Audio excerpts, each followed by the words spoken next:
Dear viewers, আসসালামু আলাইকুম। আশা করি আপনারা সবাই ভালো আছেন। বিডি ফ্যাক্ট নিউজ 24 এর সংবাদে আপনাদের সকলকে স্বাগতম। সাথে আছি আমি নাহিদ হাসান। প্রিয় দর্শক, অন্তর্বর্তী সরকারকে কঠোর হুঁশিয়ারি দিলেন সমন্বয়ক হাসনাত আব্দুল্লাহ ও সার্জিস আলম। চলুন বিস্তারিত জানা যাক। বৈষম্য বিরোধী ছাত্র আন্দোলনের সমন্বয়ক হাসনাত আব্দুল্লাহ সম্প্রতি অন্তর্বর্তী সরকারের প্রতি চরম অসন্তোষ প্রকাশ করেছেন।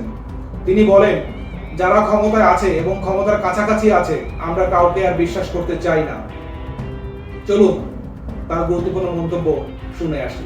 এই সরকার কোনো সংবিধান মেনে আসেনি, এই সরকার কোনো নিয়ম মেনে আসেনি। সুতরাং এই ফ্যাসিবাদ ব্যবস্থা বিলোপ করার জন্য সংবিধানের দোহাই দিয়ে, কোনো নিয়মের দোহাই দিয়ে আবার যদি সেটাকে প্রলং করার চেষ্টা করে, তাহলে সেটা পুরো জাতিকে আবার হতাশ করবে।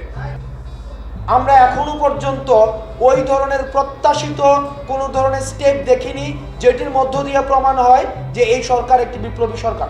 বিদ্রোহ থেকে শুরু করে এই সরকারের আমলে যত অপশাসন হয়েছে, সেই অপশাসনগুলোর বিচার আমরা নিশ্চিত করতে পারবো। সুতরাং দ্রুততম সময়ের মধ্যে আমাদের যে বিদ্যমান যে সংবিধানটি রয়েছে, এই বিদ্যমান সংবিধানটিকে বাতিল করে দিয়ে সংবিধান অবশ্যই আবার পুনর্গঠন করতে হবে। এখন আমরা মেন্টাল ট্রমার মধ্যে রয়েছি, আমাদের টলারেন্স লেভেল একদম কমে গিয়েছে। আমরা যারা ক্ষমতায় আছে এবং ক্ষমতার কাছাকাছি আছে, আমরা কাউকে আর বিশ্বাস করতে চাই না। অন্তর্বর্তীকালীন সরকারে যারা রয়েছে, আমরা আপনাদেরকে আহ্বান জানাবো, এটা যে একটা বিপ্লবী সরকার, এই বিপ্লবী সরকারের চেতনা আপনারা ধারণ করুন এবং ডিসিশনগুলো যেন খুব র্যাপিড হয়। ডিসিশনগুলো যদি আপনারা সংবিধান এবং নিয়মের বেড়াজালে সবসময় রেখে দেন, আমরা কিন্তু আবার আশাহত হতে থাকবো। আপনাদেরকে অপরাধ স্বীকার করতে হবে। আমরা বিভিন্ন রাজনৈতিক দলকে দেখছি যে ক্ষমা চাওয়ার পূর্বেই তাদেরকে মাফ করে দিচ্ছে, আর আমি ক্ষমাই তো চায় নাই।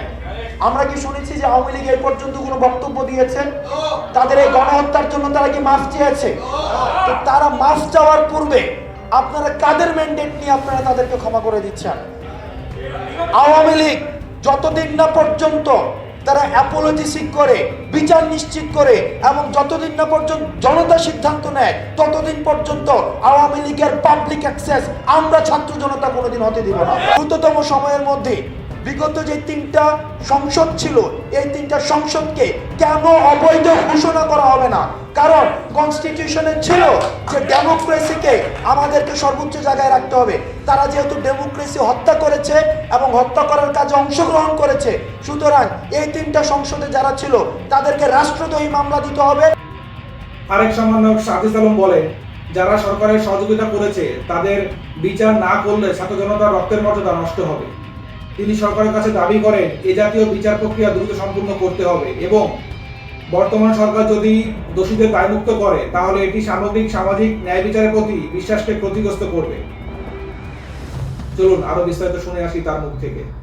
যারা প্রত্যক্ষ এবং পরোক্ষভাবে ওই সরকারকে, ফ্যাসিস্ট আওয়ামী লীগকে সহযোগিতা করেছে, তাদের বিরুদ্ধে যে ব্যবস্থা নেয়ার, সেই ব্যবস্থা এই অন্তর্বর্তীকালীন সরকারকে তাদের সময়ে শেষ করতে হবে।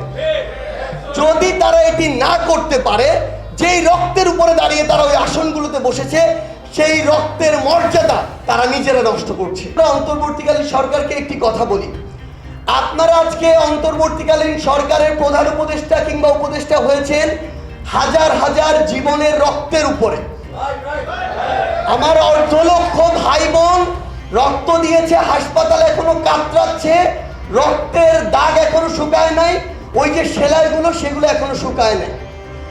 আপনারা যদি এখন ওই গুরুত্বপূর্ণ জায়গাগুলোতে বসে এই সুশীলতা দেখান, সেটা দেখতে আমরা প্রস্তুত নই। আমাদের জায়গা থেকে স্পষ্ট বার্তা, এই পুরো সিস্টেমটিকে আবার পচন ধরানোর জন্য ওই অল্প কিছু পচা মানুষই যথেষ্ট। সেই জায়গা থেকে যাদের বিরুদ্ধে এই প্রত্যক্ষ প্রমাণগুলো রয়েছে, ডকুমেন্টগুলো রয়েছে, তাদের বিরুদ্ধে অবশ্যই এই ব্যবস্থাটি নিতে হবে। আপনারা কাজ করতে পারছেন না, তাহলে আপনারা ওইটার জন্য অযোগ্য, আপনারা দায়িত্ব ছেড়ে দেন। আমরা এটি চিন্তা করে নেমেছিলাম যে আজকে আমার বুকের এক পাশ দিয়ে গুলিবিদ্ধ হয়ে আরেক পাশ দিয়ে বের হয়ে যেতে পারে। এই যে ত্যাগ, এই যে অবস্থানে আমরা নেমেছিলাম, আপনারা ওই গুরুত্বপূর্ণ জায়গাগুলোতে বসে আমাদের এত বড় পুরো বাংলাদেশের ছাত্র জনতার এই ত্যাগের সাথে এই যে বর্তমানে যে সুশীলতা দেখানো হচ্ছে, নিউট্রাল ভূমিকা দেখানো হচ্ছে, এটার সাথে আপনারা বিশ্বাসঘাতকতা করছেন। ফ্যাসিস্ট আওয়ামী লীগকে সহযোগিতা করেছে, তাদের বিরুদ্ধে যে ব্যবস্থা নেয়ার, সেই ব্যবস্থা এই অন্তর্বর্তীকালীন সরকারকে তাদের সময়ে শেষ করতে হবে। যদি তারা এটি না করতে পারে, যেই রক্তের উপরে দাঁড়িয়ে তারা ওই আসনগুলোতে বসেছে, সেই রক্তের মর্যাদা তারা নিজেরা নষ্ট করছে। প্রিয় দর্শক, আজ এ পর্যন্তই। আপনার সবাই ভালো থাকবেন। টিল দেন, আল্লাহ হাফেজ।